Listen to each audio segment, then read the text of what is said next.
Welcome to Business Concern. The topic is fear, an appropriate response to the future.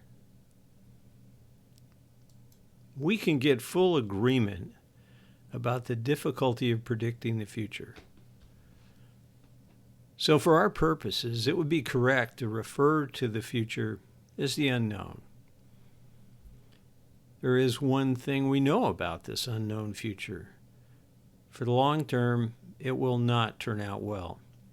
The future of living beings is death. According to the Small Business Administration, the average duration of a small to medium-sized business, an SMB, in the United States is less than 5 years. We could go on.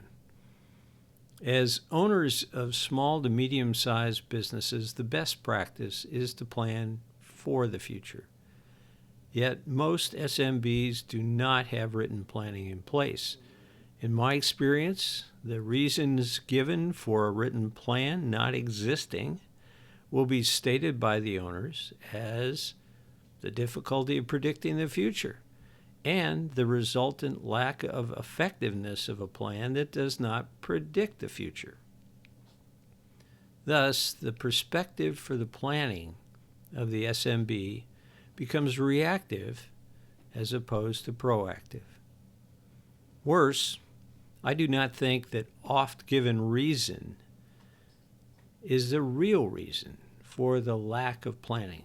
The real reason is fear of the future. Does it make you anxious to think about the future? Of course it does. And that's the real reason business owners do not plan. It's not that it's so difficult to predict the future. It is the fear of what thinking about foreseeable events will do to your overall feeling of well-being. Doing almost anything else seems to be a better choice than contemplating what life may have in store for you. As with most fear events, the first step in dealing with the fear is admitting you are afraid, and then recognizing that your fear is not unreasonable. Then contemplate the result of not overcoming the fear. Let's take an easy example. There are notable physical fear events that must be overcome in learning to swim. It starts with learning that you really do float and that you can breathe while swimming by turning your head. When you conquer these issues of physical fear, swimming can become a source of pleasure. Now, this is not only true of physical fear, it's true for all types of fear. For a more relevant example, every SMB owned by individuals has owners that will die. When an owner dies, the persons responsible for managing the estate of the owner and the owner's heirs will to some extent become involved in the affairs of the SMB. Most of the time, the less the involvement, the better the result for the SMB. If the owners of the SMB preferred not to discuss the certainty of one of them dying, the involvement of the persons responsible for managing the estate of the owner and the owner's heirs will be greater. The avoidance of a depressing mental exercise then results in a foreseeable adverse event for the business.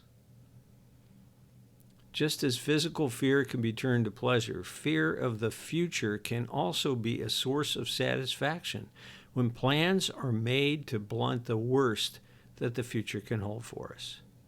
Returning to our example, think of how it would feel if your SMB had in place an owner agreement that provided for the death of an owner in such a way that the death would have as minimal as possible of an effect on the success of the SMB. Yes, it was depressing to think about dying, and yes, the agreement probably is not perfect because all aspects of the future could not be understood. But there is the satisfaction of having dealt with the fear. And by the way, the fact that the owners agreed in advance about the problem makes it much more likely that the owners will be able to react to an unforeseen occurrence that could derail an intended result. If you are the owner of an interest in an SMB without a written plan, admit to the fear that caused the lack of planning and resolve to conquer that fear, looking to the satisfaction of having a plan in place. This satisfaction can be renewed by continuing to review and amend the plan to further ensure the success of the business. My name is Rick Rebusel. I'm the Principal Consultant of Business Transition Consulting. Thanks for your attention.